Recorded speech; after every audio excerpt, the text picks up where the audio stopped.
You don't celebrate June 19th, we have, Boston, we have a problem. If you are a Massachusetts resident and you don't honor those that were here before the pilgrimage, Boston, we have a problem. Now, I'm not saying don't spend time with family. Yes, I think that's all what we did, right? And I'm not saying not enjoy your company of your family. I'm saying be mindful and give respect and pay homage and teach your kids about the people that came before. Trump's Department of Justice civil rights picks defended corporations against discrimination. Last week, President Donald Trump put forth his nominee to the head of the Justice Department's Civil Rights Division, giving many social justice and LGBTQ activists a major pause. Why? Because many are saying that this man is not like, you are picking somebody that is supposed to work on behalf of those that need help in social justice. This makes sense to hire the person who's going to ensure that social justice is not provided. And that's basically what Donald Trump has done. He is an attorney. His name is Eric DavidBanner. He is a DC-based attorney, and he's a labor attorney. He served as general counsel of the Equal Employment Opportunity Commission under President George W. Bush. He has also made a career of defending major entities against discrimination laws. Major? Do I talk to hear myself speak? Do you guys understand? Please let me know. Feedback, call and response.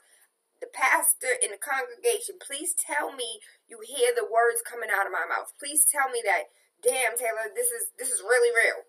I know yesterday was a holiday. We were out there gallivanting, whether we were on the beach or in the backyard, in front of the grill. It's time to get back into reality. There's a real world around us. While we're celebrating the independence of a country that has raped, pillaged, killed almost everyone in the world, it's time to actually wake up. Wake up. Not about 5 a.m. waking up, about waking up. Your third eye, unorthodox conversations, universal consciousness, wake up. Realize what's going on. Take a look at what's going on. Question what's going on. Question everything. 8-year-old Bronx twins, Brazil and Princeton Dow, are from the Bronx who already are CEOs of their own bottled water company.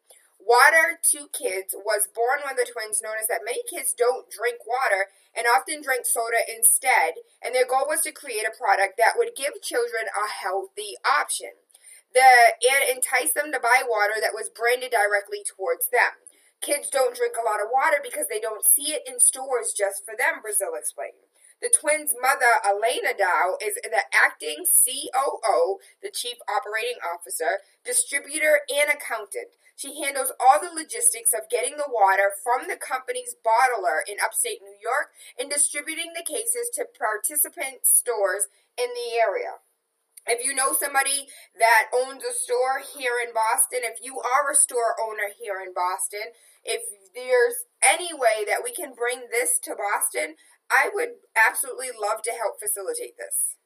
Absolutely. Who owns a store that we can bring this to Boston for children?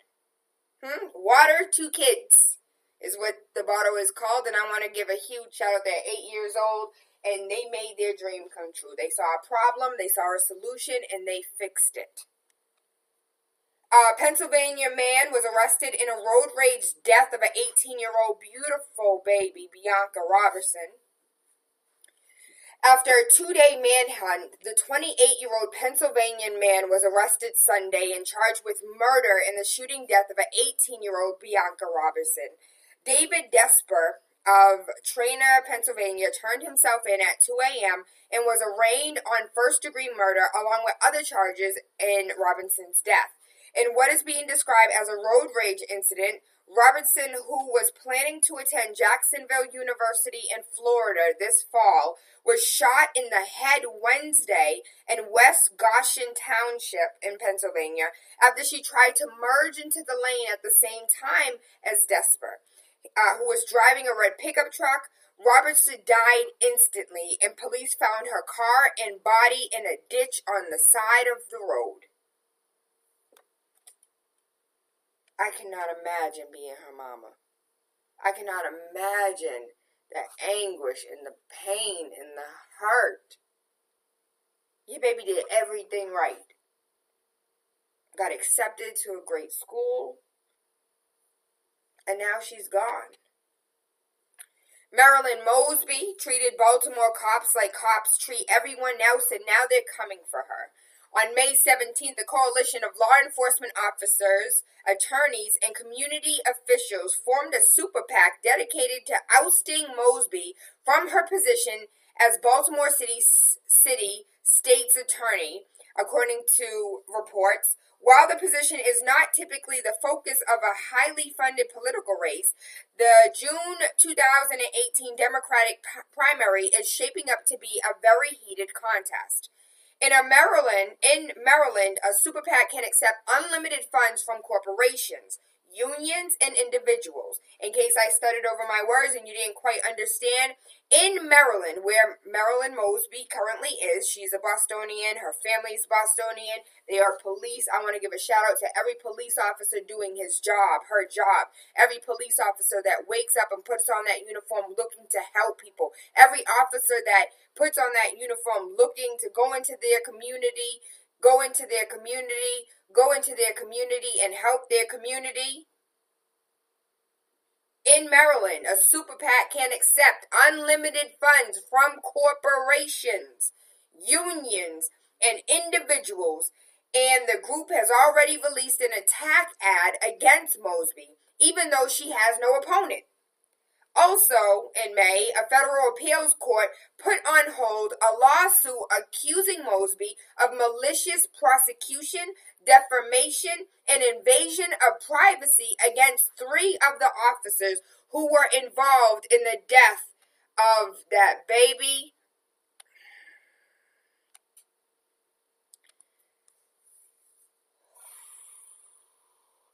No justice, no peace. No justice, no peace. Freddie Gray.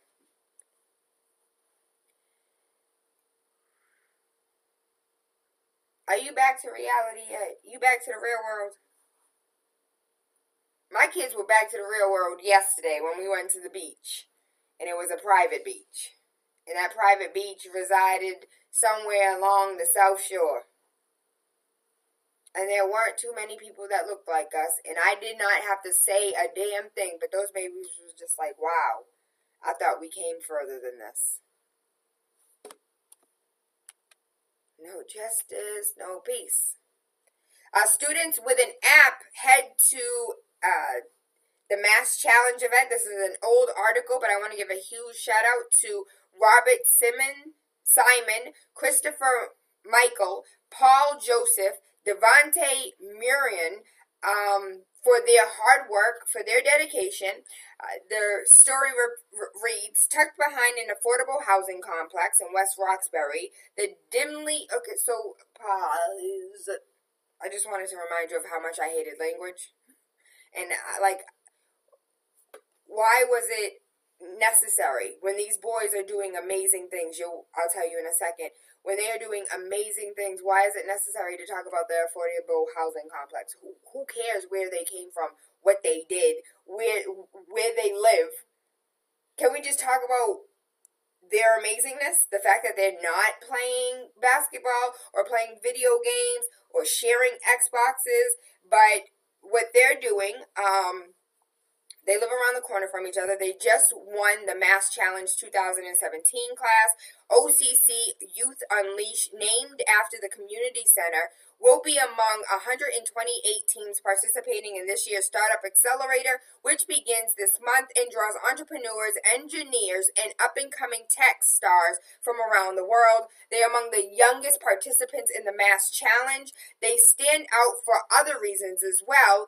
There are very few all-minority teams. It was a shocker, said Devontae Mathurin, 19, a sophomore at Bunker Hill Community College, and a graphic designer of Youth Unleashed. I didn't know it was going to blow up. Their business, which is an app that connects youth with an up-to-date activities at different community centers and clubs around the city, landed them a place in the Mass Challenge, where just 8% of the applicants are accepted. That's on par with some Ivy League colleges. They never dreamed that an experiment launched at their neighborhood community center would turn into a business, and now they are getting requests from all over, from funders of established technology companies hoping to mentor them, drawing interest in their app from around the region. So this app is for the youth, is for the kids, and they basically download it on their phone, and it tells them about all of the programs, all of the events that are taking place in their community center or in their neighborhood. And I think this is amazing. Like, these are young students, and I met them at the event, it was like 2 weeks ago, in Grove Hall, and we were talking about how this is the 99th event that they've had this year, the first time in Dorchester, Roxbury, Mattapan area. And our boys came in full effect, not just them, but all of the participants. They had an all-majority, minority, they had an all-majority expert panel, as well as all-majority, because we are not minority, majority applicants. And it was amazing. It was beautiful. And it was at the ABCD building in Roxbury, and I brought the children out there. The mayor was out there. Most of the city councilors, a lot of people running for office were out there, and it was beautiful. So I want to give a huge shout out to OCC. We're going to have them on the show very soon. I can't wait for them to talk about Youth Unleashed and the app that they created. If you have a child, as far as your children are concerned, most of them have phones, have them download the OCC Youth Unleashed so they can be connected to their community centers, so they can be connected to events in the community that may or may not interest them. It gives them all the information that they need and basically bridges that gap. We need this. We needed this. We needed to bridge that gap. We needed, like, from events, and we have many, many, many events here in Boston all the time. If you just take a look at if you're on Facebook, I do recognize that a lot of elders are not, but if you are on Facebook and you go to like today's events, it gives you thousands of things that are going on in our neighborhood today. And we do not have like a centralized place like what's going on at the Bospoli building this weekend, what's going on at the Boys and Girls Club this weekend. There is no place for that. These boys created an app, put in your location, what do you want to do, where you want to go, bridging the gap. 555, whew, that's a lucky number right there. Good rising, Big City 101.3 FM. How you feeling? I feel good. I know yesterday was the day that the Lord had made. You were out with family members, you were out with friends, and now you don't even want to wake up. I don't want to go to work. I'm still on vacation. A lot of people still are on vacation. The babies are on vacation. The streets are completely clear. So if you're trying to get somewhere, you can go ahead and take your time because you don't have to really deal with traffic today. Tomorrow might be a different story. But as far as I received a message about the 4th of July. And I just want to read this. This is the real independence on the 4th. Last night, I asked a Asian beauty supply owner, how do they get loans to open businesses throughout the community? I was wondering if they get special loans from the government. She put me on and respectfully told me that they do a money passing, they do a shoo-shoo, basically, right? They do a susu, and it's a group of 10 to 20 people, and they pool their money, and on average, once one person gets their turn, they get about $100,000 to open a business. They must pay back the pot when the business is established. This is how they support each other. This is how they help each other. As far as an Asian beauty supply owner speaking on her experience of her people in her community, rotating that money, circulating that dollar. I don't know if you remember, but back in Tulsa, Oklahoma days, that dollar circulated 36 to 100 times before it left our community. Before it left Roxbury, Dorchester, Mattapan, we had everything we needed in Dorchester, Roxbury, Mattapan. We didn't have to go outside. We didn't. We had everything. The plan is for all 10 to 20 of them to have a cleaning business, a laundromat, a restaurant, a grocery store, a beauty supply, clothing, shoe store, or electronics store in our neighborhood to help build wealth for their families. She also admitted to me that we spend a lot of money with them. This is how they win. This is how most ethnic groups who start businesses in our community are winning. This is exactly the blueprint we need to follow. We already know the Kwanzaa principles utilized every single day would take us further than anything that we imagine. I want to go back to the Boston Business Builder when I put together a presentation, and in that presentation we talked about the Lord have mercy, let me not trip over my words. Give me a second. Bring it back. Come rewind. Here it is. Because I don't want to misguide you and give you false perceptions of what is real. Fear. Booker T. Washington, at the bottom of education, at the bottom of politics, and even at the bottom of religion itself, there must be for our race, as for all races, an economic foundation, an economic prosperity, economic independence to promote commercial, agricultural, educational, and industrial advancement, and the commercial and financial development of the Negro. We must leave political and civil rights alone in order to make a businessman out of the Negro. And just to wrap this up, the most important skill for any black child in America is to have the ability to create his or her own job. That was Dr. Boyce Watkins. The most important skill for any child, not just black, not just brown, not just purple, not just green, for any child in America is to have the ability to create his or her own job. I believe that to be true. We got to make entrepreneurs out of our babies. And if you're not the entrepreneur and you don't know the right way to guide your child, then let someone else do it. There are mentors out here. There are, T. Michael Thomas is looking for young people over the age of 18 to 24 to 65. Anybody who is willing to work with their hands to be a coppersmith, a copperman. I don't know what the term is, but he works with copper. He's working out on these old buildings within the city. He's one of the only black coppersmiths, I believe that's the word, in New England.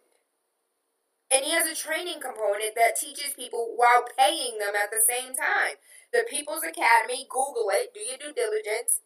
T. Michael Thomas, he is very visible, and you can get in contact with him. And if you know somebody that's looking for a job, and not just a job, a career, something that they can learn a skill, learn a trade with their hands, and work on it for the rest of their life. They can travel internationally and still have a job. A Brown University student leader, more African American in men in the prison system now than were enslaved in 1850. This is an old report in 2014. A Brown University student leader offered a provocative historical comparison at the beginning of November 18, 2014, a forum on the efficiency of taxing and regulating marijuana in Rhode Island. There are more African-American men in prison, jail, on probation, or on parole that were enslaved in 1850. In 1850. Diego Arneen Morley, president of the Brown University Students for Sensible Drug Policy, stated, he said that They reached out to the Justice Bureau of Justice Statistics and the National Nonprofit Advocacy Group, the Sentencing Project, for current figures. They contacted the U.S. Census Bureau and the Rhode Island Historical Society for data about slavery in 1850. The census of 1850 showed that 872,000, so a little less than 1 million, African American male slaves over the age of 15 lived in the United States at that time. Again, 872,924 male African American slaves over the age of 15 lived in the United States at that time. They were slaves. At the same census found there were a total of 3.2 million African American slaves of all ages. At a time when the U.S. total population, including freed, colored, including slaves and freed color, was 23.2 million. So 23.2 million, out of them, 3.2 million African American slaves of all ages, 872,924 male African American slaves over the age of 15. How does that compare to the number of African American men that are now under some sort of judicial supervision? According to the Federal Bureau of Justice Statistics, there were over 526,000 African American men serving time in state or federal correctional facilities in 2013. That is 37% of the overall 1.5 million imprisoned men. That represents almost 3% of the overall black male population in the United States, compared with the 0.5% of white males in prison. There are 877,000 African American men on probation, and there were 280,000 African American males on parole. Long story short, the Brown University student leader, more African American men are in the prison system now than were enslaved in 1850. This is true. This is 100% true. His name is Diego Arneen Morley. This was written on November 18, 2014. I'll go ahead and post this so you can read it for yourself. And we're going to get into it.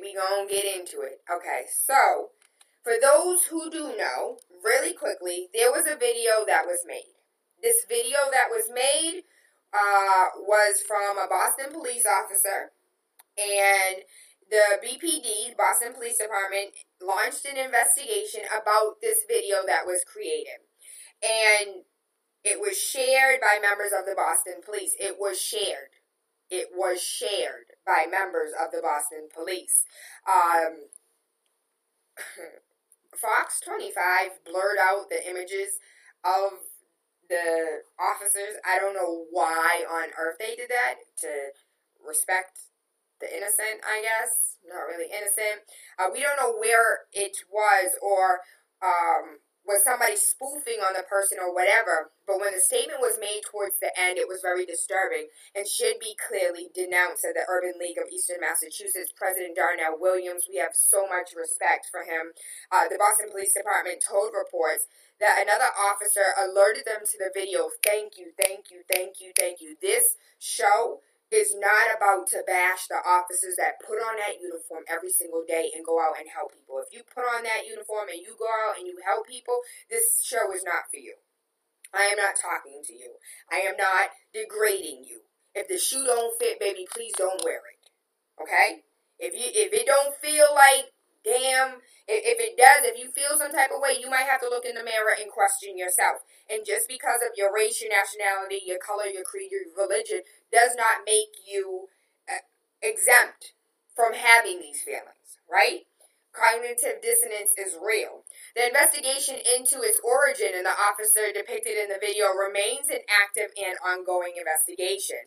The content of the video is upsetting and not in keeping the department's philosophy of community policing.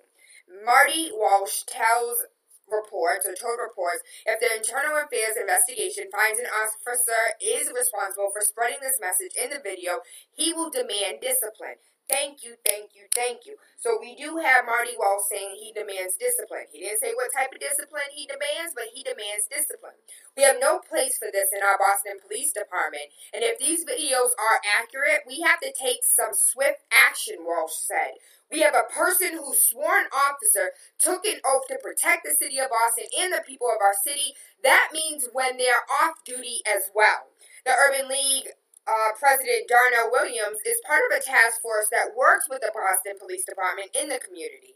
He said he agrees to swift action that is needed, especially to preserve the work they have done with police relations.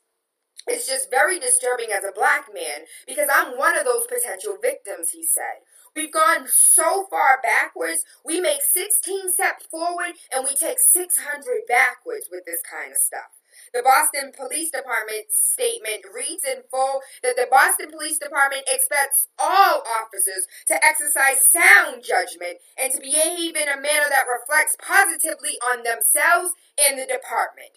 Officers are expected to act in a way that fosters strong community relations and trust across the city. I would like to personally say that the video that was made broke that trust. And 6 months to a year is not going to restore that trust.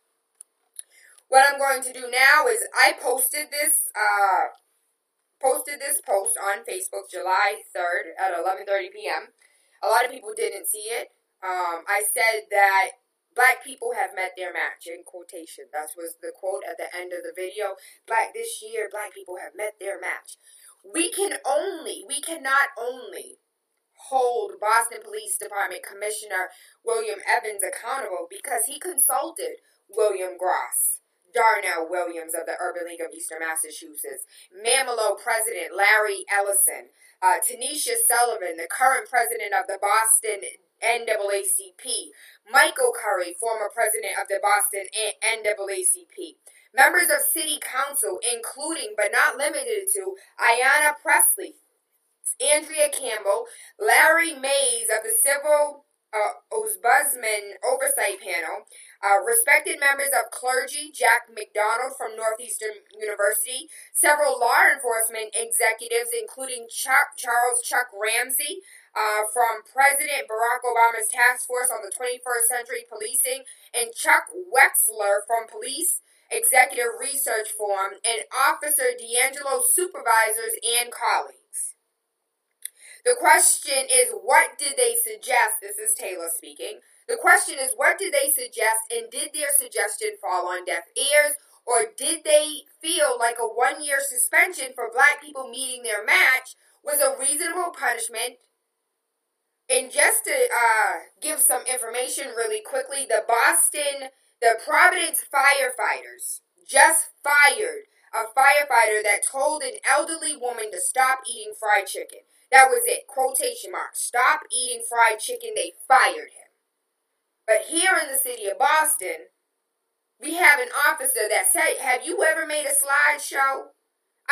Let's start there. Have you ever made a slideshow? Have you ever sat down, put together on YouTube or whatever app is out there? Damn it, have you ever made a collage? You take 15 pictures of the 4th of July, you want to make a collage? How long did it take you to make that collage? You were really passionate about that collage. There were times you wanted to quit on that collage. Be honest. Think to yourself. You don't have to call 617-282-0062. But I want you to think, how many times have you put together a photo collage for Instagram, for Facebook, you know, the 4th of July, birthday party, wedding celebration, just a good day, whole bunch of selfies, you want to make a collage. That takes it takes time. He made a slideshow. My dude made a video presentation. Take a collage, multiply that by 100. I don't know how long it took him to make the damn video. Maybe he's a pro. Maybe it took him 10 minutes. Maybe it took him 2 hours. Right? He made a video. In the video, black people have met their match.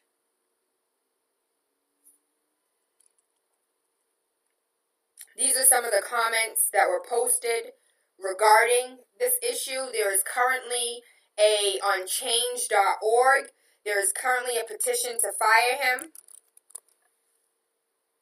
Change.org, Boston Police Commissioner William Evans, calling on Marty Walsh, calling on Charlie Baker. Change.org, Black people had met their match.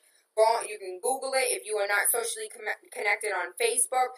Black people have met their match. Change.org. It should come up for you. If you believe the officer should be fired, please sign the petition. You can share it via email. You can share it through text messages. If you think he needs to be fired, please share the petition to fire him. Jahida said that this is straight craziness. Mishi said he should be fired, no pay for nada. Jeremy Thompson said this is absolutely ridiculous. This makes no sense at all. Not a man of too many words, but this will not go unanswered on my watch. Paula Kelly, I want to give a huge shout out to Paula. Paula said, I am so angry that officer was not fired. Hear me now, Commissioner Evans. I am a white woman, and I would, just like you, do not agree with this officer deserves to have his job. For you to treat the situation so lightly tells me that you are a racist yourself. And if you are not a racist, then you need to prove it by making sure no officer gets away with treating black or brown people the way that this officer did.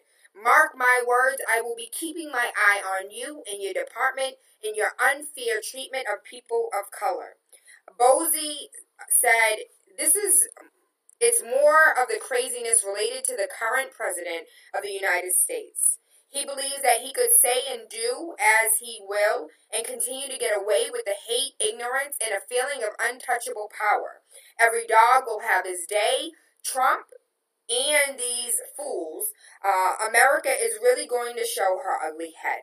Karma is that itch in the middle of your back, and it will come back to bite. Shaking my damn head. I've survived BS like this since I was very young, and it's at a boiling point now. Jahida said, as a journalist that broke this story, what do you think is an appropriate outcome? Christo Haynes is the journalist that broke this story. Shout out to Christo.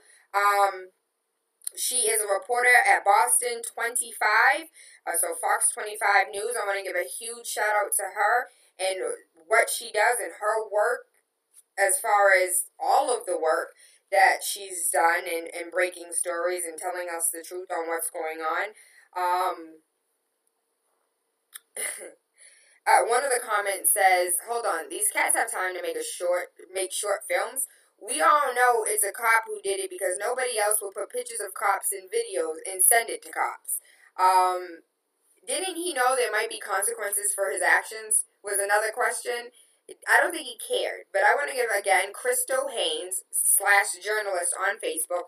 Thank you, thank you, thank you. Paula Kelly wrote another message, 617-282-0062. Do you think the officer should be fired? Do you think 1 year suspension is good enough? I did an update, but we'll go in order. Tayla, I do know one of those people on that list, as far as the list that I spewed off, the people that were consulted: William Gross, Darnell Williams of the Urban League of Eastern Massachusetts, Mamelo President Larry Ellison, Tanisha Sullivan, current president of the Boston NAACP, Michael Cowrie, former president of the Boston NAACP, city councilors Ayanna Presley, Andrea Campbell, Larry Mays of the civil... I wonder why Tito wasn't consulted. Is it because he's running for mayor? Why wasn't Tito there? Respected members of the clergy, Jack McDonald of Northeastern University, several law enforcement executives, including Charles Chuck Ramsey from the President Obama Task Force on 21st Century Policing, Chuck Wexler from the Police Executive Research Forum, and Officer D'Angelo's supervisors and colleagues. All of them were consulted before this 1 year suspension came into play. And Paula says, Tayla, I do not know one of those people on that list that the best that I can reflect upon this person would be that they have not, they that list should have not allowed the officer to keep his job. I reached out to him in an inbox, and if he wants to keep his response private, I will respect that. But the few people that I have met on this list, I don't think that they would have want this officer to keep his job. So Commissioner Evans might be full of crap, but when it comes to feedback you got from all these individuals, as a white person who lives in Dorchester, I do not want a racist officer on our police force who is caught doing something like this and then allowed to keep his job. This just infuriates me that people of my color can get away with anything and keep their job or not be sent to jail for such things, yet people of color are sent to jail over much less, especially in this city, especially in this state. So Commissioner Evans, I really would like for you to reach out to me and let me know exactly the input that you got from these individuals that made you decide this officer's job. If you cannot share this information, then I don't trust I don't trust you in the community. Paula's a beast. She does not take her white privilege for granted. She used shout out to Paula. Let's just leave it at that.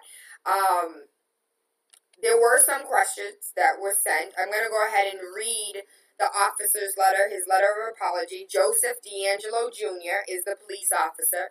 He said, "To my family, my friends, my police department co-workers who I have embarrassed, to the people of the city of Boston, I offer a deep and sincere apology for the thoughtlessness, childish, insensitive, and offensive racial references contained in a video I made attempting to poke fun at a longtime friend and co-worker.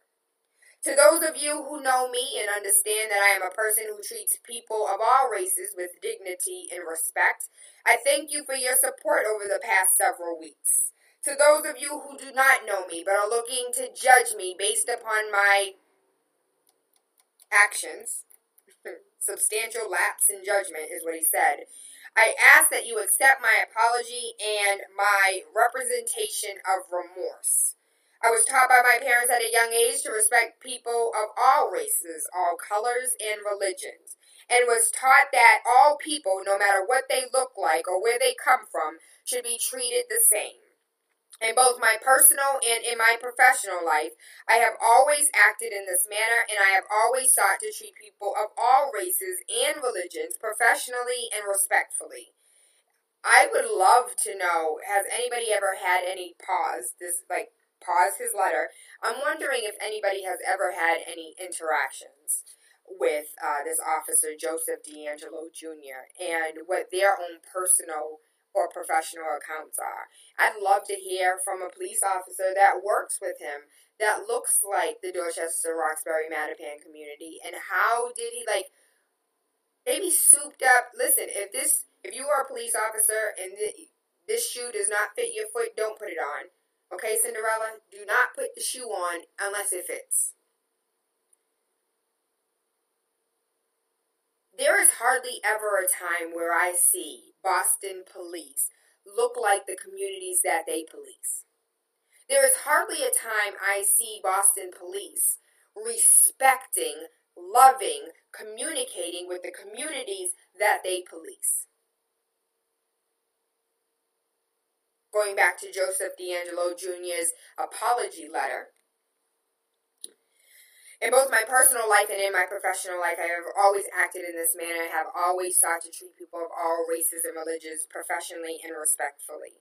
I have done this with residents of Roxbury community who have called the police seeking police services, as well as those who have broken the law and are the reason for police calls. I have worked hard and I am proud of the work that I have done in the community to make people's lives better. I understand that the video was hurtful to many people and I apologize for my actions. I regret the embarrassment this has caused for the police department and regret that my actions may very well make our jobs as police officers more difficult.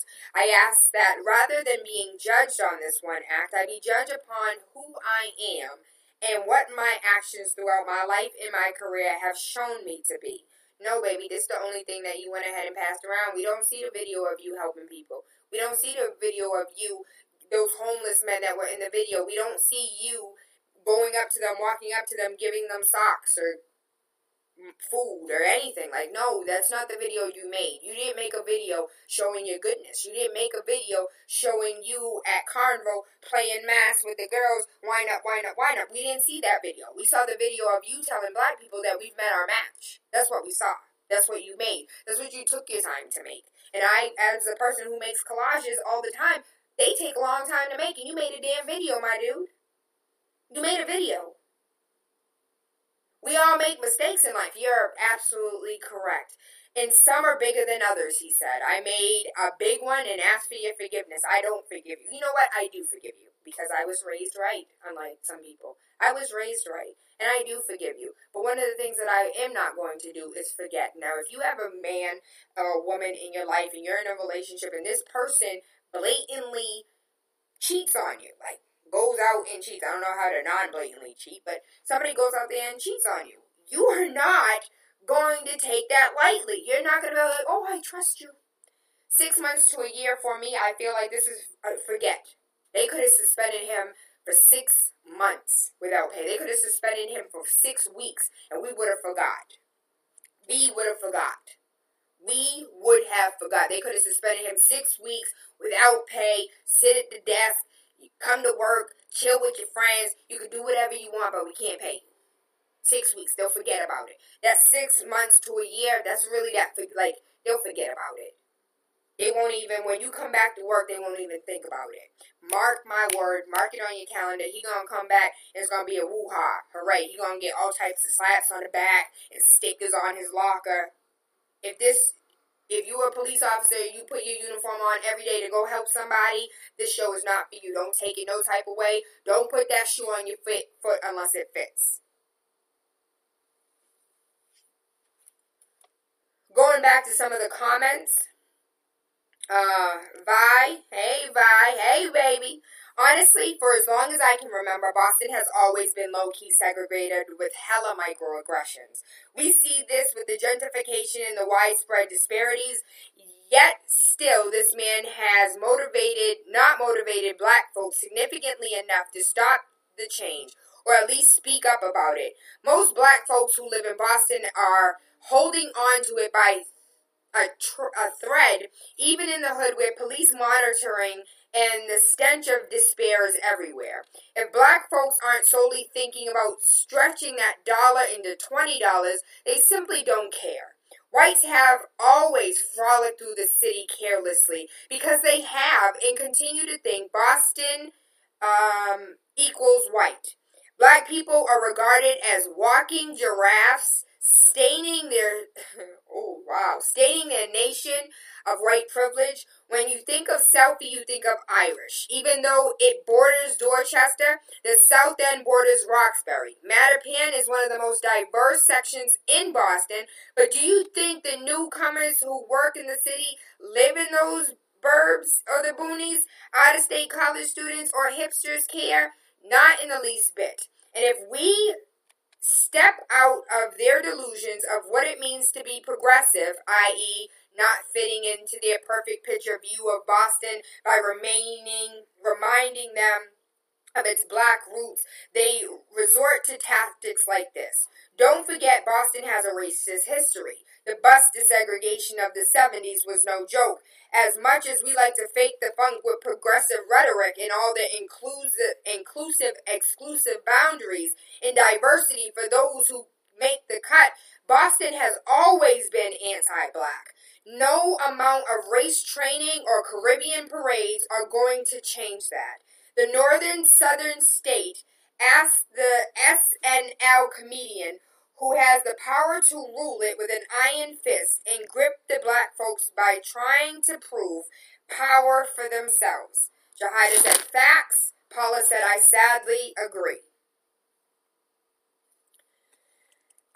Big City 101.3 FM, Waking Up with TaylaAndre, 617-282-0062. What I am currently doing is reading off of Facebook some of the responses from a post that I posted regarding the officer that made the video. Again, videos take forever to make because slideshows take forever to make.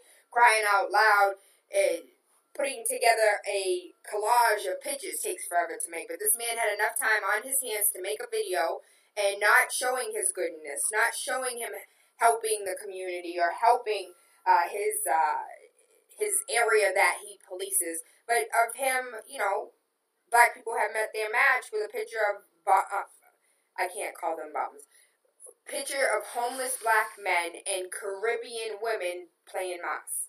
We currently have a caller right now, 617-282-0062.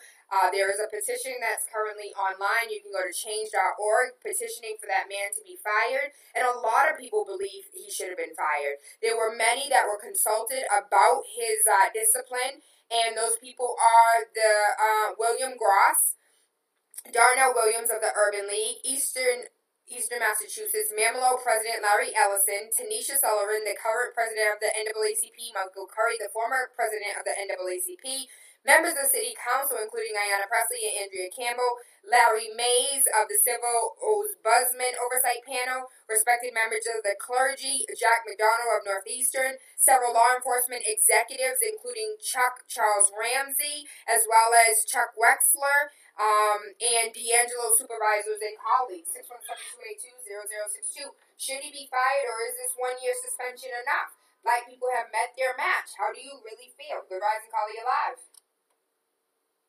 Thank you, Taylor.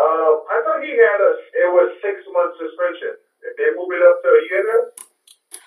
So he has a 6 month suspension, and 6 months being monitored. So it's like he's in jail for 6 months and then he's on probation or parole. Like he has 6 months on, 6 months off. Okay. So only one thing I have to let everyone know that once the government makes a decision, it's final. They're not going to go back to the decision. What we need to do is just show them that homework for Tito Jackson for next year. That's what we need to do. There's no way he's going to lose his job because the government already made a decision. So right now, what we're doing right now is a waste of time. But what we need to do next time is just do Black Lives Matter in front of the city hall. That will, make a decision for Evans to fire the next clown who's trying to do that crap. I think that's what we need to do. Just rally up to support Tito Jackson, give him a chance to change things up there. That's the only way we could change this. Have a good day, Tayla. I like what you did. I appreciate you. Keep it up. Love you, appreciate you, and hope you have an amazing day yourself. Thank you so much. As a result, this is from the police department.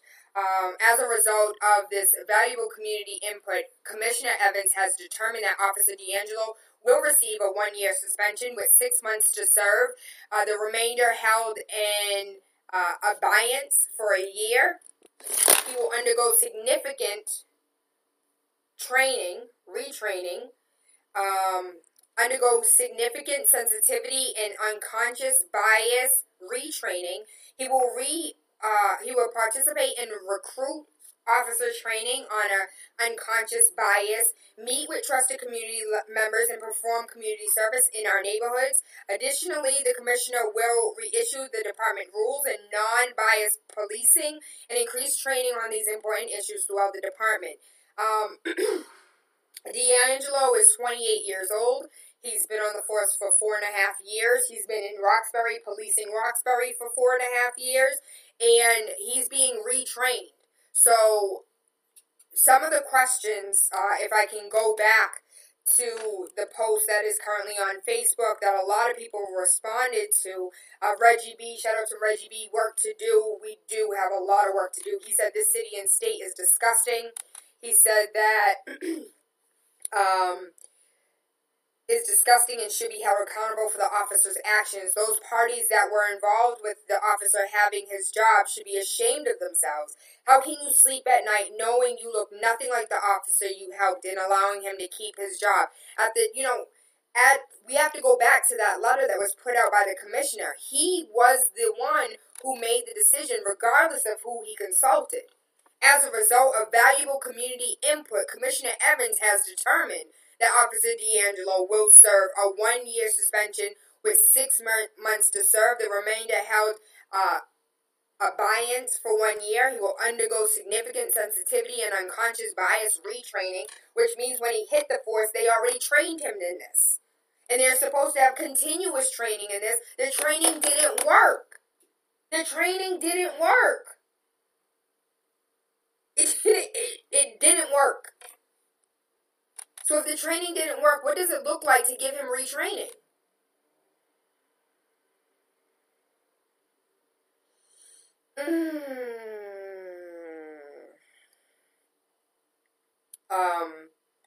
I can, if you want, I can post the actual interview, his interview with Internal Affairs. His badge number is 1780. His ID is 100-415. He's been a Boston police officer since January 2013. His current assignment is B2. He's been assigned there since April 2014. He works the first half of the shift. I said ship. And basically, in your own words, can you explain everything you know about the video? I know there's a video that I made making fun of one of my friends. Who made the video? I did, he said. You did? Okay. When did you make the video? 2 weeks ago. I don't know the exact date, but around 2 weeks ago, I think. And where did you make the video? I put it together when I was sitting in the back of the parking lot at B2, he said. So how did you put it together, sir? He answers, there's a template that comes standard on iPhones, and you just plug things into the template, and that's it. Did anyone assist you in making the video? He said, no. What type of software did you use to make the... It's an app that comes standard on iPhones, he said. So your phone comes with the application. Yes. Did it cost you anything to make this video? No, it didn't. The officer participated, and that is Leah. That's Leah. Leah E. Did he participate in any way? No, he did not. Where did you get the pictures to make the video? I've known him my whole life. I've had them on my phone from different instances. What was the purpose of this video? To make fun of him like friends do. Did you forward or give or send this video to anyone outside the police department? Yes, I did. To who, sir? Friends from home. What are their names? I've got them written down. Mr. Anderson, we kind of went through this. So when he says, in this, he grew up in the blank section of blank, he thinks this is the complete list. He's gone back and deleted the text message, but there's a group, and there's some other officers that he sent it to. Now, one of the things that I didn't understand was the officer that was in the video was one of the officers that was sent the video. So if he was sent the video, nobody felt compelled to be like, yo, this is wrong. This is wrong. There's some other people who received this video as well, and they blocked out. They blocked out where this man was from. Grew up in the blank section of blank. I really want to know where he grew up. He sent them back home. They have the long list of people that he worked. He sent it back home. Mr. Anderson, it's just the first 3 that are on the job. The rest are firefighters, electricians. Usually there's a civilian in the IT unit in there, a couple of the National Grid guys, somebody in the Coast Guard, an unemployed veteran, and a mix of his friends. So he sent this out like a blast, right? How did you disseminate this to them? By text message.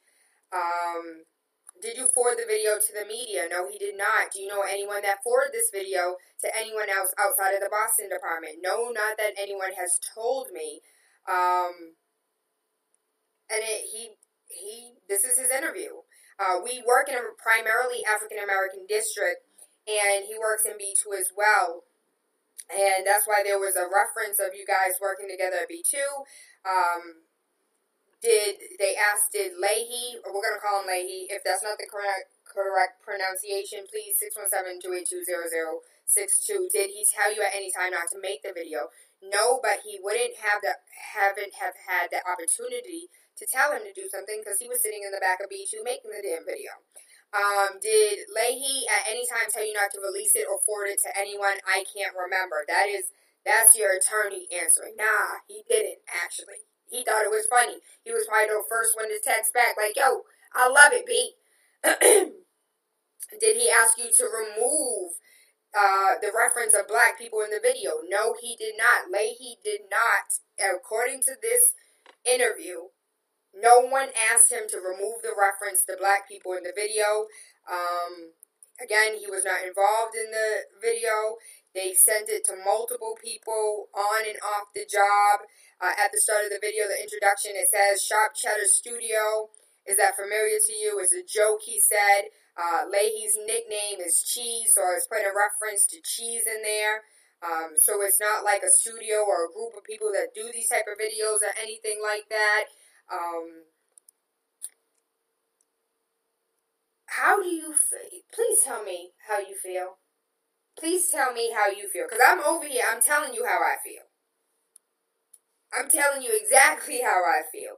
I don't feel like he has his job. I think the last caller does have a point. That we may not see any other, we might not see any other justice. We may not receive justice. I want to give a shout out to all of the police officers who are watching. If you put on that uniform and you do the right thing and you say the right thing and you treat people that may not look like you with respect, I honor you, I thank you, I love you, I appreciate you. If you feel some type of way, it's because you need to take a look internally with yourself, by yourself, and ask yourself a question of whether or not you have internal bias or racism flowing through your bloods. Also, I want you to question yourself on whether or not cognitive dissonance is something that you suffer from.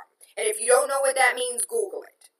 If you do your due diligence, if you are a hard worker, you put that uniform on and you respect the people in the community that you police, then I'm not talking to you. But you know officers that are out here, just like the officer a couple months ago talking about why the NIGG got his hands up. Y'all don't remember that? How soon we forget.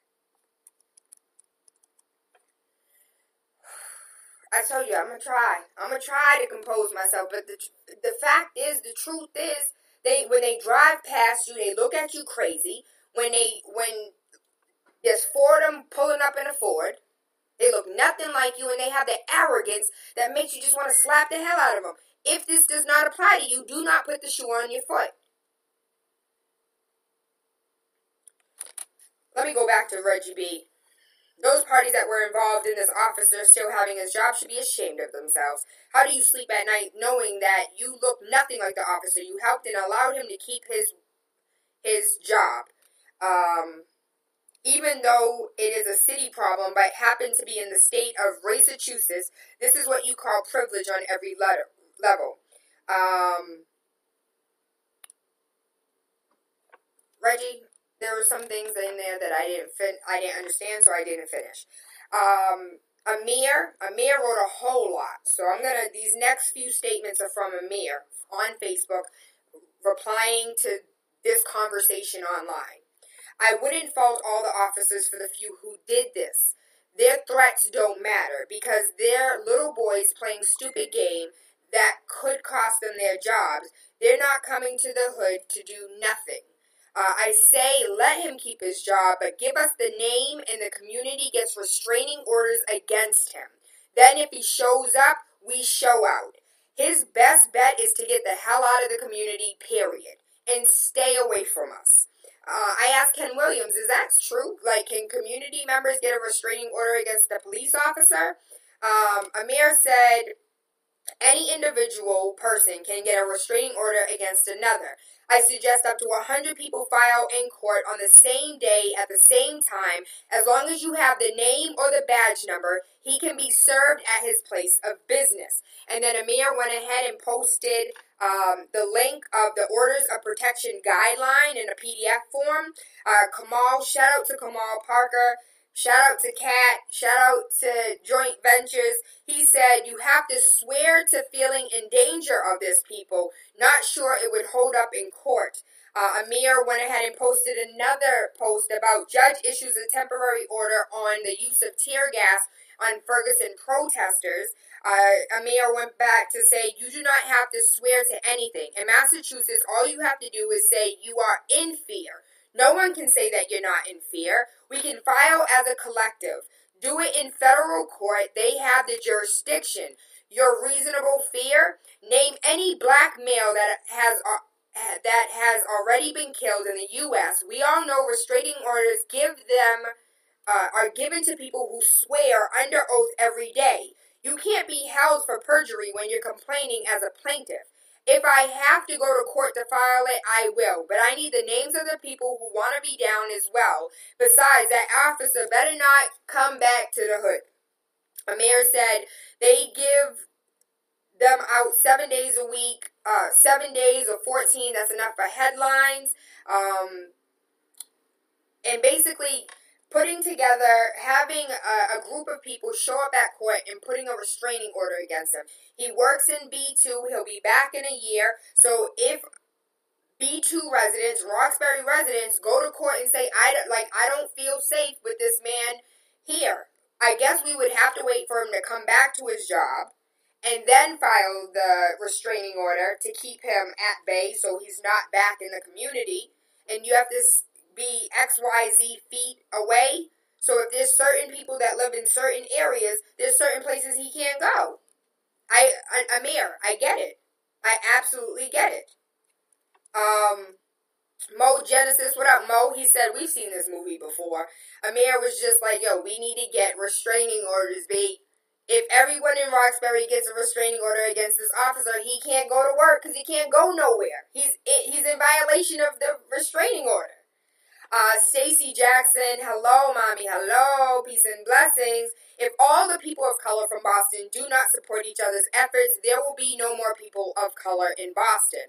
Or at least this is the dream of some. We will all be shipped out somewhere. Show up when a group of our Latina brothers and sisters are fighting for gentrification. Show up when one of our Black, Haitian, Indigenous, Asian, Dominican, Bayesian, etc. brothers and sisters are in need of our presence. I believe there is strength in numbers. There is so much disconnect between all of us. They are counting on us not to show up. We must work together. I am so sure that there are types. She said, dang, I lost my glasses. She said, this thing ticks me off so much, we need to show up in masses for this dude to be fired. And a mayor goes back and said, the restraining order will set him up to get fired. All he got to do is violate it.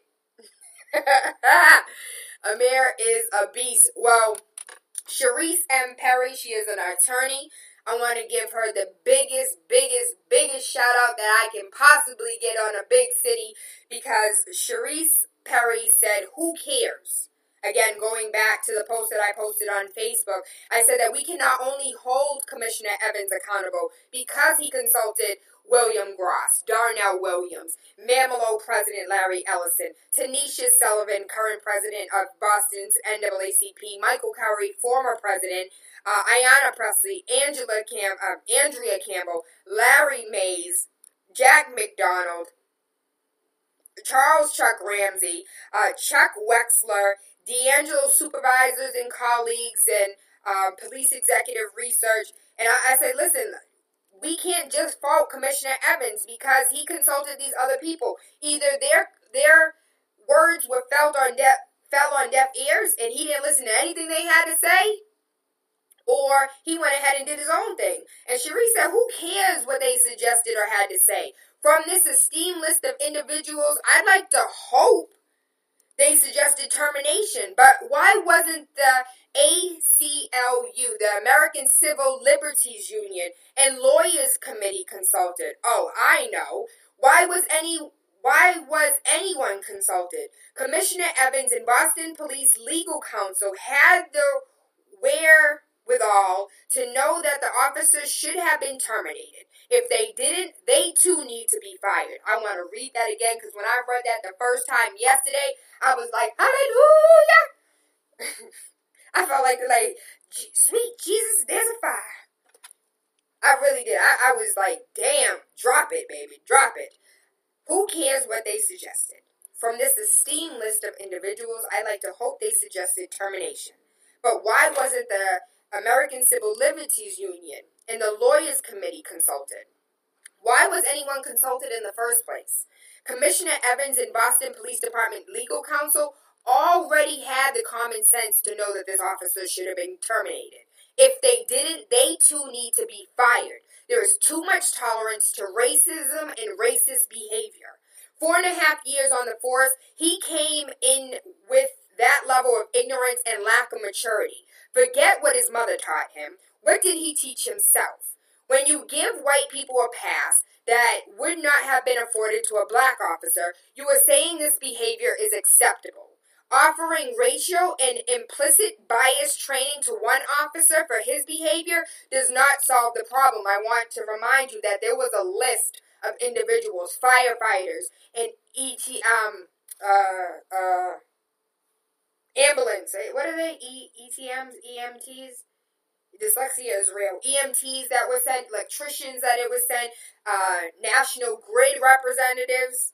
He sent it to a long list. He put it on blast. Bias training to one officer for his behavior does not solve the problem, because I'm sure several officers saw the video and also thought it was acceptable. And don't stop at racial and implicit bias. What about cultural competency? Are they going to train? Are they going to all the trainings? What's the training in the academy on this? What's the continuing education for officers on these trainings? It won't be too long before a decorated officer does something as well. What's the message that's being sent to the community and the other officers of color? In this climate, when an officer can panic and shoot a black man and not be held responsible, and an officer in Boston says black people have met their match, and somehow suspension and training was the appropriate remedy, what time of tomfoolery is this? This isn't enough community events, ice cream truck visits, whatever other festivities that BPD can do to restore trust and confidence in the people they serve by this decision. Then, on top of that, they're still lacking leaders of color on top, and Gross is not enough. I love you, Gross. That you're not enough. You being the only one, you are the Muppet puppet talking head for we have black people in leadership. I love you to death. We have a personal relationship, but I have to be honest. I have to be true. You are being used, Papa. Sharice continued to say that then on top of that, they're still lacking leaders of color on top, and the demographics of the new officers don't adequately represent the people they serve. I can't even. Boston has to do better. Shout out to Sharice Perry. Thank you, thank you, thank you. Amir came back and said, y'all need to get restraining orders. Reggie said he will never say that in the hood without his holster and belt and backup. Takwa, we already know what Takwa said. Takwa said, Mr. Louis Farrakhan said. That's what Takwa said. Takwa said, you already know what the answer is. Y'all better come and get your food from us. You better come down the street and come talk to us about unifying justice or else. Woosah, woosah, woosah. So the Freedom of Information Act request has been put in as far as whether or not D'Angelo has prior complaints on him. We shall see what comes up. What say you?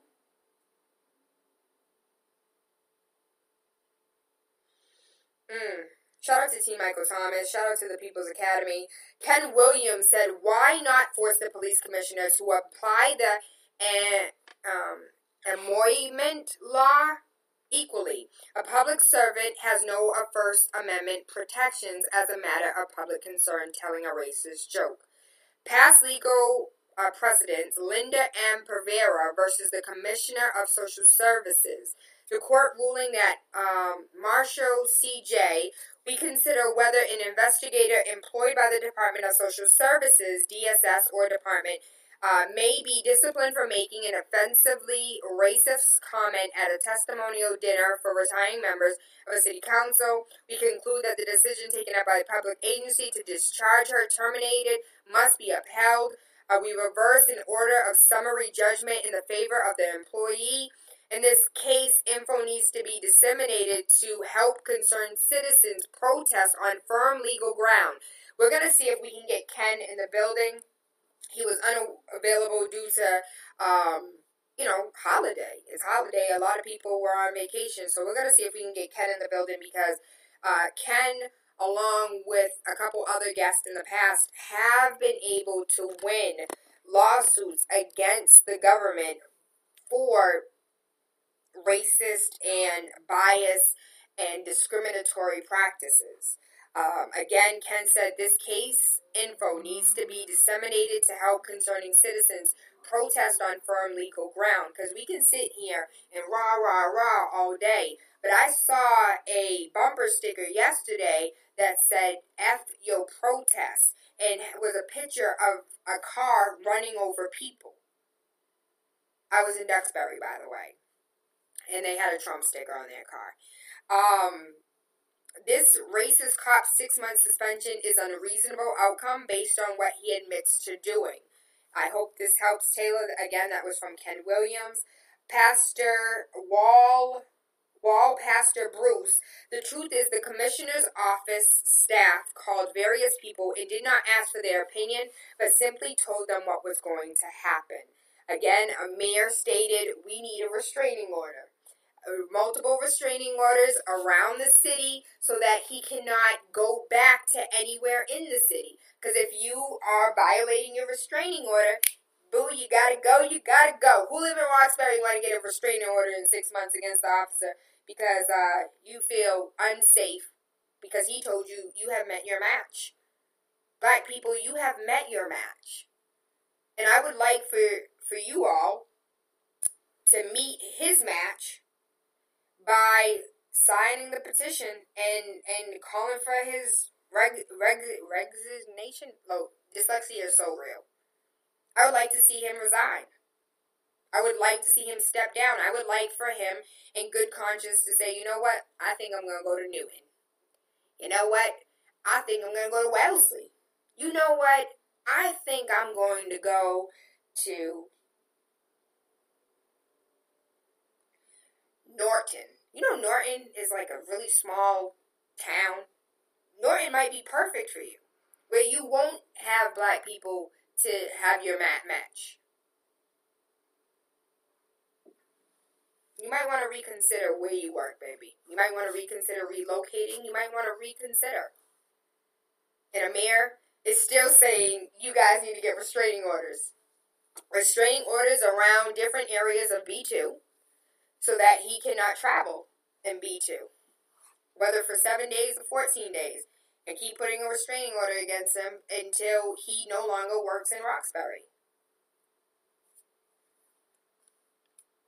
The inbox, slide in the inbox, slide in the DM. TaylaAndre. I see you.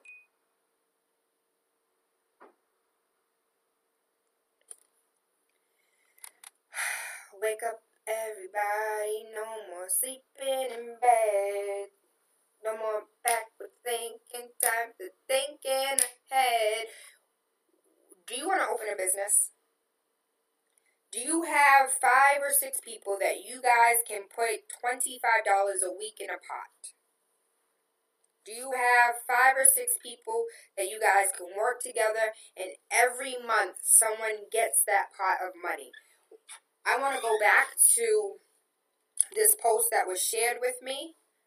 Real Independence. I asked the Asian beauty supply store owner, how do they get loans to open businesses throughout our communities? I was wondering if they got special loans from the government, and she put me on and respectfully told me that they do a money passing rotation where a group of 10 to 20 of them pool on average about 10 grand each. They said every 6 months, each person gets about $100,000.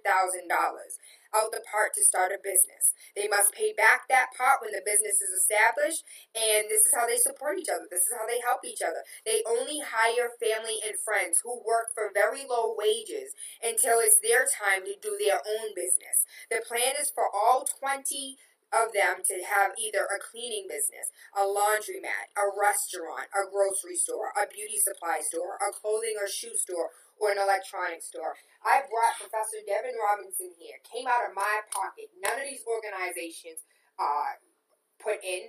None of these organizations donated. Nobody sponsored. That mess came out of my pocket from Anari and Asaria's mouth to bring Professor Devin Robinson up here to talk about entrepreneurship, to have Monica Cox, to have L.V. Randolph, to have Noah Jones, to have Anna Maven, to have Tracy Syfax sit down and talk about how we can make something out of nothing, how we can use our creativity to become business owners, and how not to just be hustlers, not to just hustle ourselves and hustle our time and hustle for the next dollar, but to actually establish something, to have a corporation, to have an entity that makes millions of dollars on its own without you babysitting it. 50 people showed up. 50 people showed up. The city is filled with how many people? 50 people showed up. If I can be 100% honest and transparent, I felt like it was a waste of my time. Those 50 people that got that knowledge, that wisdom, that understanding, I'm glad they did. But I felt like it was a waste of my time because I thought more people would have, like, how do I pull myself up by the bootstraps? How do I do for self? How do I start taking care of me and my family and my community? Generational wealth, communal wealth, which means that not just I raise myself up, but when I get up, I'm helping my brothers and sisters get up too. I am my brother's keeper. I am my sister's keeper. And if your mama don't know how to do right, I am my mother's keeper. If your daddy is a deadbeat, I am my daddy's keeper. We have to be the keepers of our people. I know you forgot. I know long, long time ago, generations before you even stepped foot on this earth. But your DNA remembers. You may not have the memory. But how many times have you had that thing called, oh, this is deja vu. This is deja vu. According to theories, deja vu is you being on the right path. Your ancestors checking in and saying, hey, boo, I see you. Theories, not facts. I don't know if we can even prove that. I just want us to be successful, all of us. There is 99% of us that are not getting paid, 99% of us that are trying to make ends meet, 99% of us that are dead broke, that have nothing to leave our kids, 99% of us that don't even know what a portfolio is and could care less about a portfolio because we have nothing to leave our kids anyways. 99% of nothing. But yet, we also have 99% of our people that don't want nothing, that aren't striving for more, that aren't like, how do I do this? What's the next step? You beg for help. Let's help each other. We can. I know it's difficult. I can't work with black people. Black people get on my nerves. Black Americans. Them Haitians, though. Them Bajans, though. Y'all were all on the same damn boat. Either you were here in America before it was America and you were part of a damn Indian tribe, Native American tribe, Wampatumpkin, like you were either already here as a native or you were dragged here from Africa. You were either here or you were dragged here. But we were all one together at one time. We worked together at one time. 36 to 100 times a dollar circulated. At one time, we worked together. At one time, we didn't have to leave our community. And you know what I was thinking about? This broke my heart. I was thinking about in business, Like, what kind of businesses do we have in Dorchester, Roxbury, Mattapan? What kind of businesses do we have? Do we have everything we need in Dorchester, Roxbury, Mattapan not to go outside of Dorchester, Roxbury, Mattapan? We do not. But there are cities and there are towns and there are communities where they never have to do business with a black person. Where they never have to do business with you.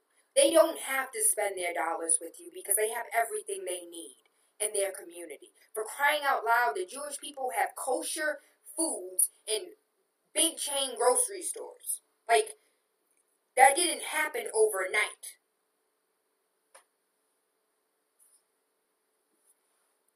I'm not giving up on you. I am not giving up on you. I know somewhere deep down inside you want nothing more but for yourself and for your community to prosper. You want to see Roxbury on high. You want to see Dorchester on high. You want to see our communities grow and flourish and for our kids to be proud of their community and not to wake up and leave their community, not to go to college and come back and say, I hate Boston. Boston is filled of a crabs in a barrel mentality. We did this and we can fix this. You just have to say yes. All you gotta do is say yes. Don't deny what you... I don't even know the rest of the words, but you can't deny it. That's what you want. All you have to do is just say yes. Yes. Yes, I know it's going to be difficult working with black folks that have this black mentality. Dr. Joy DeGruy. Understand, once you understand someone, you accept them for all of their flaws. You accept all of them. And if you truly understood history, if you truly understood the mentality and why we have this mentality and why we have a crabs in a barrel mentality and why we're always fighting each other, if you truly understood history, I promise you would understand and work better and have a little bit more patience. And when the Bible said, forgive them, Lord, for they know not what they do, yes, yes, yes, that needs to be your mantra everywhere you go. Forgive them, Lord, because they know not what they do. Oh, my sweet babe Jesus.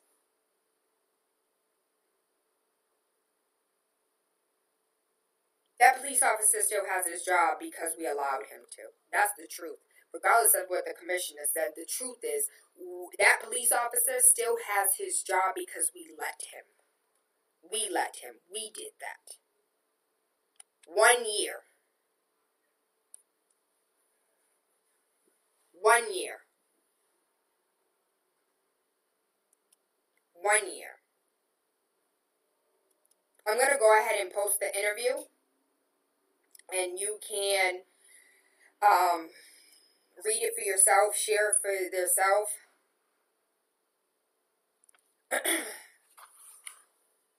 Why did you take this video? I don't know. There's really no reason behind it. Why did you add this clip to the video to fill time? And right after the clip, the words, this summer black people have met their match. Yes. And what was the purpose of that statement? Again, just making fun of Officer Leahy and myself, really. As far as I'm concerned, it's meaningless. I don't believe any of what's on that page. You made it. Question.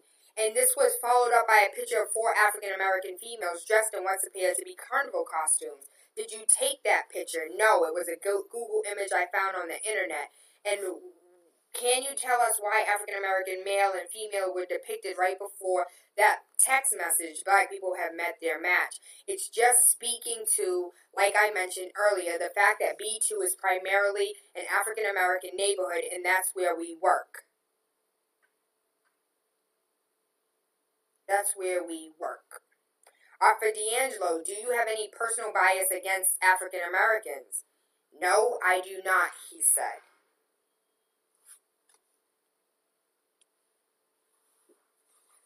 Are you a member or affiliated with any type of hate group? And let me define hate group. Social group that advocates and practices hatred, hostility, and violence towards members of a race, ethnicity. And he's like, no. No. Absolutely not. Of course not. I didn't mean any of it. It's meaningless. You made it. 1 year. And he's only 1 year suspended because of us. We are the reason. B2, he'll be right back there 6 months to a year. And you're going to let him, right? You're going to let him. You're going to let him come right back.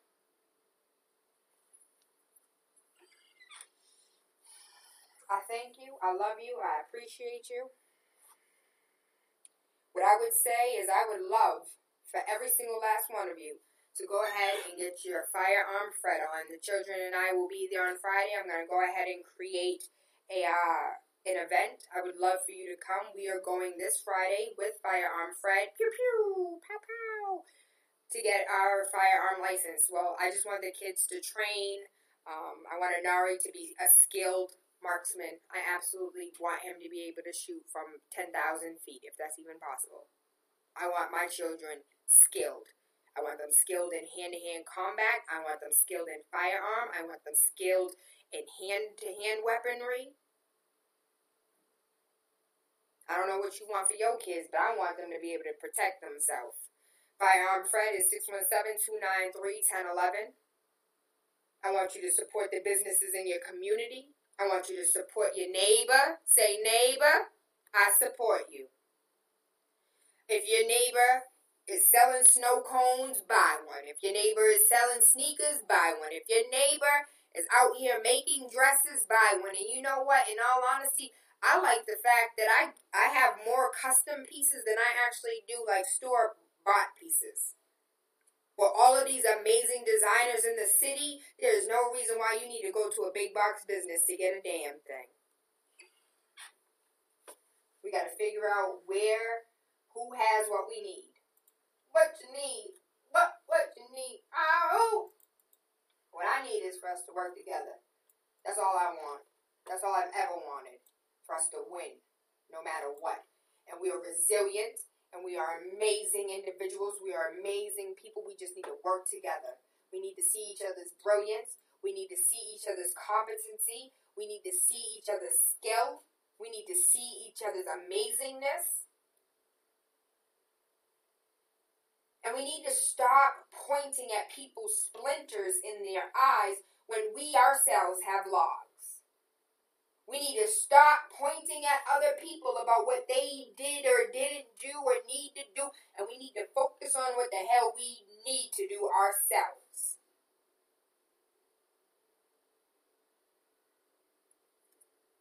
Open your own business, baby. Let's go. Let's do for self.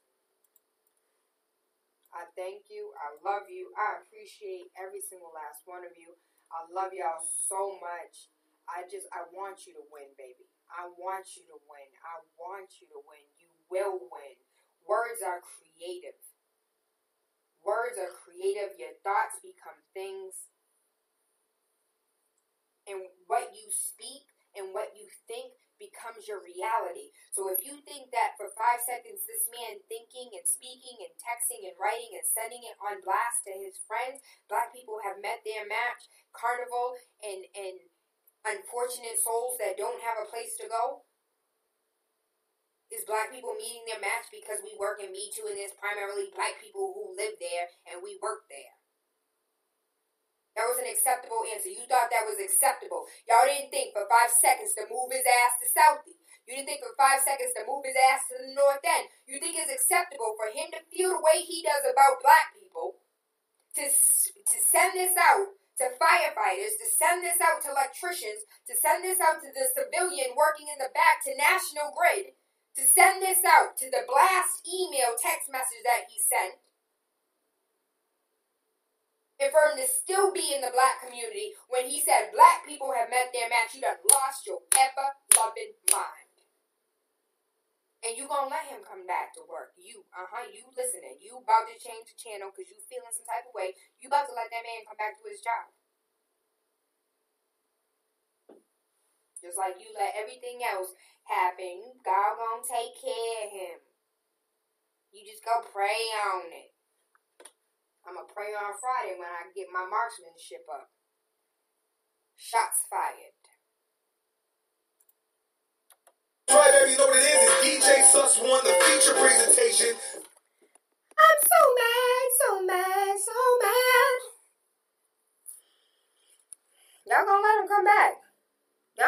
gonna let that nigga come back. It's your fault. He's still there. It's my fault he's still there. I take full responsibility. It's my fault. I'm one of the reasons why he's still there. And if you can't accept that, and if you can't say that, and if you can't own that, you the problem too, baby. I'm the reason why the man's still in there. I'm the reason why he ain't fired. If you can't say that, you part of the big ass problem. No petition gonna get that man fired. Phone calls gonna get that man fired. Ayanna Presley and Andrea Campbell. If you have any type of connection, affiliation with them, can you call them today, please? And ask them, I'm just curious, like, what was your rebuttal? Were you consulted or were you told? Nick, is it finished or is it done? Were you consulted or were you told what this man's next step was going to be? Because the pastor said they weren't consulted, they were told. But I would like to know firsthand. Ayanna, Andrea, Darnell, Michael. Were you asked or were you told? And how does this affect your relationship moving forward with these individuals?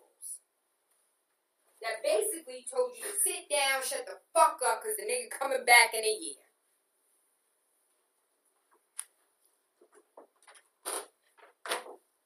I'm pissed. I'm really mad. I live in Roxbury. And I'm gonna tell you this right now. I'm putting a restraining order against him. Because I have a black son. That's why. Because I have a 14-year-old black son. I'm getting a restraining order against him. You will have a restraining order against you by me. I don't even like court. Don't like to walk into court. I don't like police. But for my son, he is not going to be your match. I am. And so is the restraining order. And I live close enough to B2. You can't come back to work. Reggie, you live close enough to B2. Whoever lived close enough to B2, get a motherfucking restraining order, my nigga. Because it sound like it might work. We're going to go ahead and talk to Ken Williams and see what the legal route is. Because I ain't never been one for protesting in a damn street. That worked in the 60s. We ain't got enough people with common sense and the time of day to do it. Today, we do not have enough people that would boycott the MBTA if we needed to. If we needed y'all to boycott the MBTA, man, I gotta get to work. Gotta get this dollar. We wouldn't have enough people to shut down the MBTA for over 365 days. We would not. We don't have enough people. Damn it. Professor Devin Robinson said we don't have enough people asking these black churches where the black dollar goes. What bank are you putting that dollar into? We don't have enough people asking the right questions. And if we do, we don't have enough people that actually give a fuck to do something about it. Because we do not have enough people that have enough money to walk away. Professor Devin Robinson said you want to control somebody, pay them. You want to control somebody, pay them. We pay the commissioner. We pay the police. Why aren't we controlling them? Why aren't we the ones pulling the strings? Why is Chief Gross the damn Muppet when he should have been he need to be the commissioner? Nana said if you don't stand for something, you'll fall for anything. And we falling. And when it all falls down.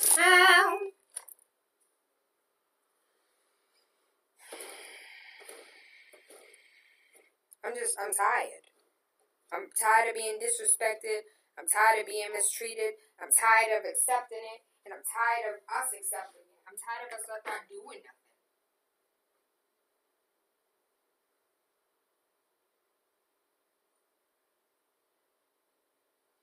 Tayla, I just turned on, and you said forgive them.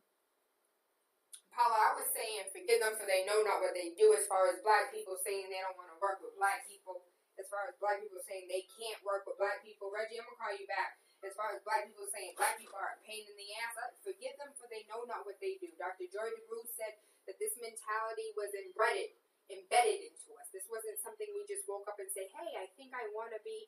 This is something that over years and generations, for 20 generations, we were enslaved.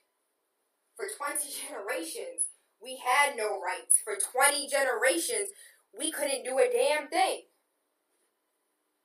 And then after those 20 generations, we are in our 4th generation of freedom. But if you go ahead and you count Jim Crow, and if you count the black laws, and if you count the fact that we just had black people hung a couple years ago, we just had a black person hung this year on a noose in a tree. So if we can't, I'm going to stop.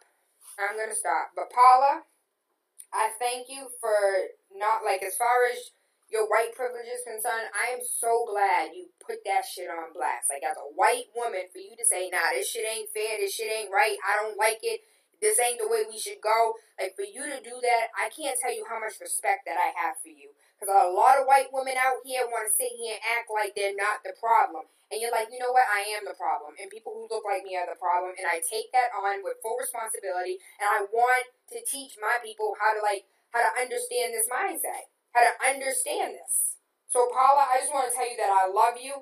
And I thank you so much for the work that you do. And you're instrumental into waking up a group of people that we cannot touch. I can't touch a group of white men and tell them, listen, your granddaddy, your great-granddaddy done raped some of my ancestors. I can't say that. But Paula can be like, yo, you know how great-granddaddy was a rapist, right? But you can't say, back in the day, they weren't rapists because your property is yours. You can do what you want with it. I'm going to stop because I'm already on the soapbox. I feel some type of way. I'm all the way in my feelings. And I started the petition to fire the police officer. But the truth of the matter is, it's gonna be a good, I give it 1,500 signatures. Mark my word. Today is Wednesday. By next Wednesday, what is it? No, they give you 30 days. I do not believe, I do not trust my people to care enough to sign the petition more than 1,500 times. I don't. I'm going to continue to share it for the next 30 days. I'm going to continue to talk about it. I'm going to talk about it when his ass come back on the force, too. I'm going to talk about it when he come back to B2 and y'all let him. I'm going to talk about it. But I do not think that more than 1,500 people are finna sign that thing. Because we don't give a fuck. We don't care. If it ain't about the money, if it ain't about paying my bills, I ain't got time. Yes, and we still enslaved. We still ain't free. I got a text message yesterday. How you enjoying your Independence Day? Bitch, we ain't independent. Killer Mike said it. You ain't ready for no revolution. You don't know how to shoot. You don't know how to grow food. You don't know how to siphon water out of the air. We don't know. We don't know.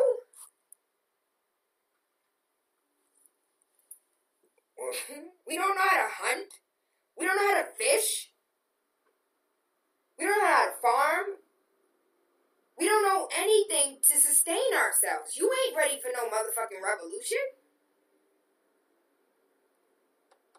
We ain't free. Y'all over there celebrating the 4th of July with fucking stripes and stars. Y'all still ain't free. 99% white power ain't free either. If you ain't part of the Billionaires Club, and I don't mean the Billionaires Boys Club, the damn t-shirt line, if you are not a billionaire, if you do not have your own sustainable community where you can do manufacture for self, you ain't got shit. It hurts. The truth hurts. The truth hurts. It hurts. But the truth is we don't have a motherfucking thing. We ain't got shit to show. We ain't got shit to show. We are so worthless. There are no black business statistics in Massachusetts, in Boston.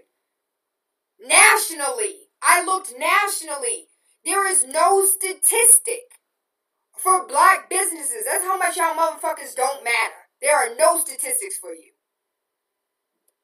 There's no statistics for black businesses back in the 1900s. In 2017, there's still no black statistics on black businesses. Y'all motherfuckers don't matter. And if you ain't picked that up already, if you ain't got that already, I don't care how nice they are to you at work. Paula, thank you. Thank you, thank you, thank you, thank you, thank you, thank you, thank you. And I pray for all the white people that say, listen, my white privilege has gotten me very far. Y'all don't remember when I read a couple days ago about Remy Ma helping formerly incarcerated women? Remy Ma's out here trying to help formerly incarcerated women because when they come home, they can't get jobs, they can't get housing, nobody wants to help them. And they went ahead and they did a study. And they looked at black women that just was released from prison. Like, they set it up. Like, this white woman is from XYZ, her crime was this. Like, it was a study. And they sent them to different jobs. They sent them to different housing complexes. And the white women were able to get resources. And the white women were able to get information and programs, and the black women were dismissed. It was a study that was done. And this wasn't 10 years ago, 20 years ago. This was a recent study that was done. Thank you, Paula. Thank you. Continue to do the work. Continue to teach.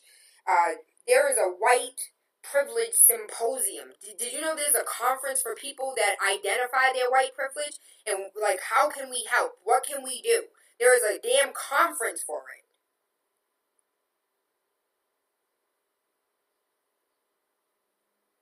VCR, you absolutely right, VCR. I didn't celebrate nothing. Didn't spend a dime on food or fireworks. There are no black statistics in Virginia on black-owned businesses. It's 3 logged in my area. I didn't know you were in Virginia, baby. Thank you, thank you, thank you, because you always watch. You are always on live. You are always commenting. So I thank you for your support. My soul is weary. I'm not giving up on y'all, though. I'm not. I refuse to give up on, like, the wayward child. I was that wayward child. My nickname is still to this day my daddy's wayward child. I fucked up as a youth. I was fucked up in my 20s. But at some point in time, after all the praying, after all the talking, after all of the investment that people made into me, I finally woke the fuck up and got it. So I'm not giving up on my people. I'm not giving up on you. And I'm not giving up on my community because one of these days, y'all motherfuckers gonna wake up. One of these days. It took me 10 years to wake up. From 17, from 15 to 25. I think I woke up when Asaria was born. That's when I woke up. I started waking up. When that baby came into this world, like, me and Anari were cool, we were besties. But when Asaria came in, that baby woke me all the way up. I stopped drinking milk. I stopped eating beef every day. Like, Asaria woke me up. I went back to school. I got my associates. Asaria woke me up. But I was fucked up before then. I was all types of insane before then. I was the prodigal son. I left. I left and came back. So if I can change, if I, with all of my fuckery, can be a better person, I know for a fact that my community is slowly but surely going to wake the fuck up one day. And I am not giving up on you because I pray today is that day, tomorrow is that day, or just somebody every day is waking up on their own. I don't need accolades. I don't do this for that. I just want us to wake up. I want us to be thriving. I want us to win. I want us to win. And I have so much respect for DJ Khaled because he really don't know, like, the influence that he has and the work that he has been doing as far as, like, exposing people to goodness and telling them to thank their ancestors and talk to those that came before them and having a relationship with the plants and with the flowers. Like, he really does not know what he is doing, but he is doing amazing work.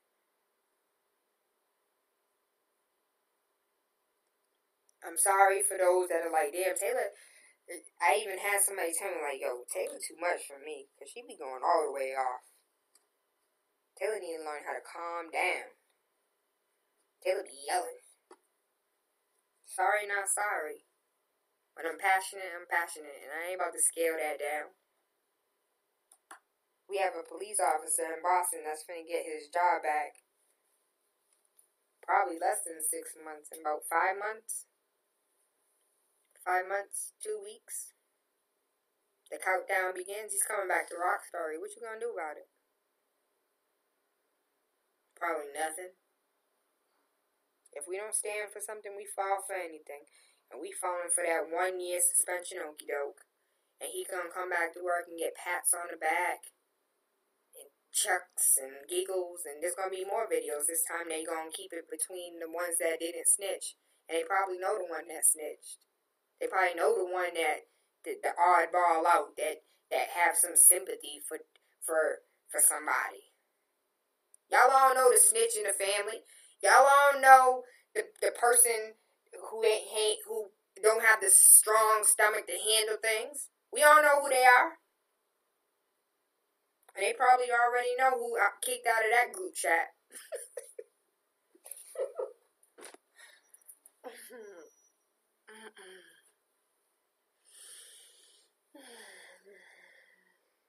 I love you. I appreciate you. I hope you have an amazing day.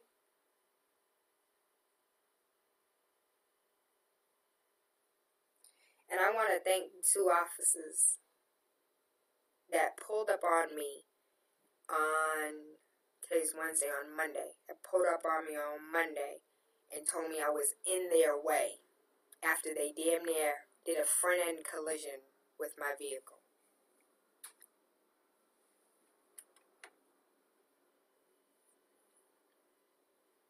You inspired me. Thank you. And I forgive you, for you know not what you did.